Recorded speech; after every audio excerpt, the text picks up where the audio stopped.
Now, I'd like to, at the onset, convey my sincere appreciation to the Project Survival Pacific for inviting me to deliver the closing remarks at the local conference of youth on the theme Youth in Climate Action. Now, thank you. I also wish to acknowledge and commend the presence of committed youth ambassadors representing the various thematic areas such as climate change and gender, ocean protection, technology and climate change at the closing of this very important conference this afternoon.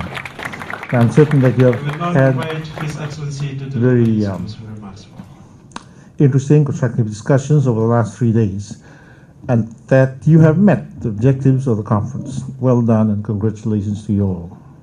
Now, the progress that you have made builds upon a number of other high-profile climate events that have been hosted in Fiji this year, all of which together are helping to move the needle and protect the future of our planet. I'm advised that the local conference of youth aims to provide a national platform for young people advocating on climate change to mutually discuss or Talanoa and work towards producing an outcome document which will be presented to the Global Conference of Youth at Katowice in Poland later this year. Now, the Global Conference of Youth will take place a few days before the 24th Conference of the Parties of COP24.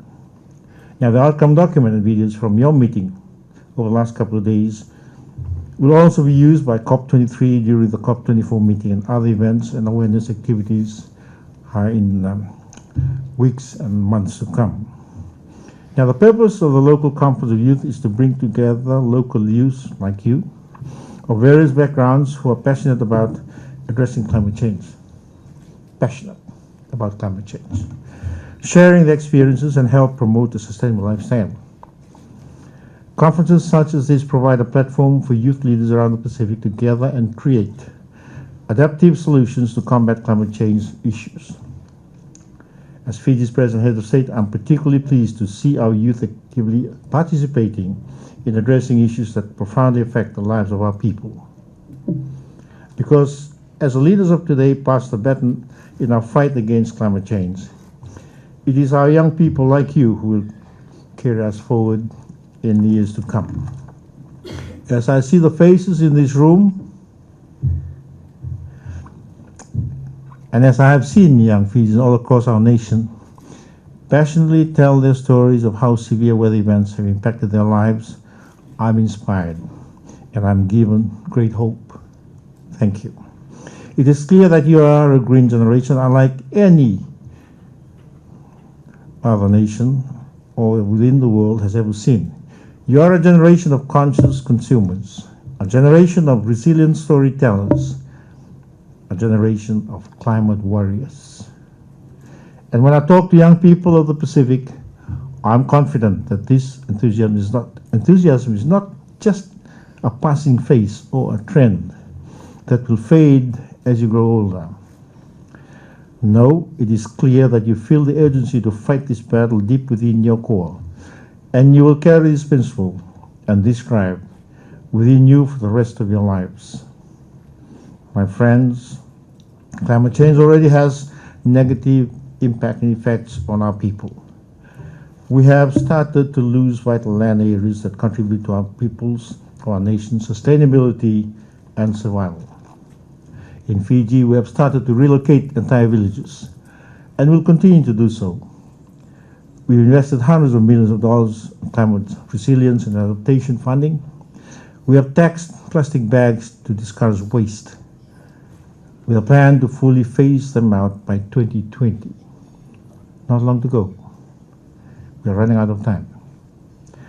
We've created innovative green funding and mechanisms to attract private sector investment and involvement. Because while the world negotiates to address climate change, here in the Pacific, we don't have the luxury of waiting.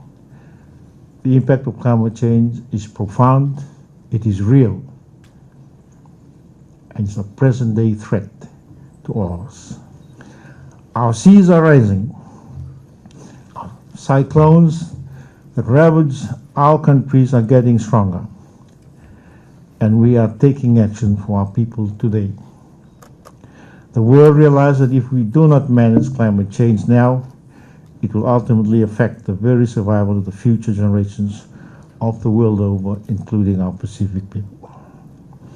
The conference, therefore, is a most welcome addition to the efforts of the Fijian government in addressing climate change through our presidency of COP23. 10 months since taking on this world leadership role, Fiji as a nation remains committed to the global efforts to fight climate change. We have in fact done that and continue to do so. All we can to convince the world leaders to decisively address climate change. I hope they are listening. The Prime Minister and President of COP23, the Honorable Rangi Bainimarama, continues to lead the charge in rallying the support of national, regional, international leaders to wholeheartedly embrace and expedite their nationally determined contributions in order to meet the targets of the Paris Agreement.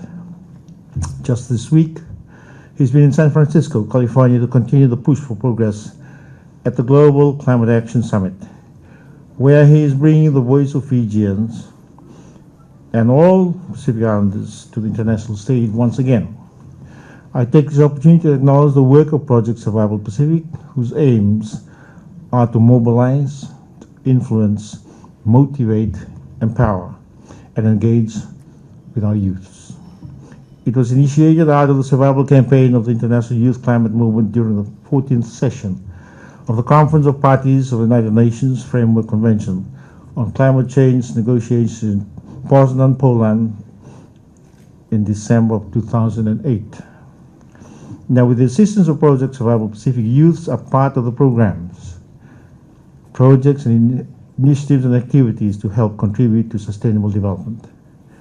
Some of the major events included the creation of an arts and community outreach, the youth-led climate ambassador program, and the development of climate change policy, among others. I also take this opportunity to wish you well and congratulate Project Survival Pacific on your 10th anniversary of this year and your achievements so far, which have included lobbying for the imposition of a tax levy on the use of plastic bags last year, the Germany-Fiji exchange program, initiating the training of youth in capacity building and the planting of close to 1,000 mangroves on a monthly basis around Fiji. Well done. At last year's local conference of the youth, Fiji targeted 20 tertiary level students to share their perspectives and ideas on sustainable development. It created an opportunity for promoting the engagements of young people at all levels. Now, participants had an opportunity to work on local issues such as transportation, energy, agriculture, health, and biodiversity. These Talanoa sessions included ways to reduce the use of vehicle emissions, eliminate single-use plastics, and promote composting. One of the major outcomes was the implementation of the levy on the use of plastic bags to help reduce the use of plastics and eliminate ocean pollution. I'm pleased that the number of youths participating at this conference has increased from last year, with 44 youth delegates present at this year's local conference of the youth. Nawaleo. Congratulations to you all. The increase is indicative of the commitment and passion that Fijian youths have to help fight the impacts of climate change. It is a collective effort on our parts. This youth-led conference has promoted leadership opportunities and is an excellent indication that the voices of youths need to be heard, should be heard, and must be heard. I encourage you to continue your noble work to motivate and further empower young people to raise concerns of the community and the national platforms, and to provide sustainable solutions for those concerns for a better future for us all. Nawalevu, thank you, Dhanyavad, and may Almighty God continue to bless you all and our beloved nation Fiji.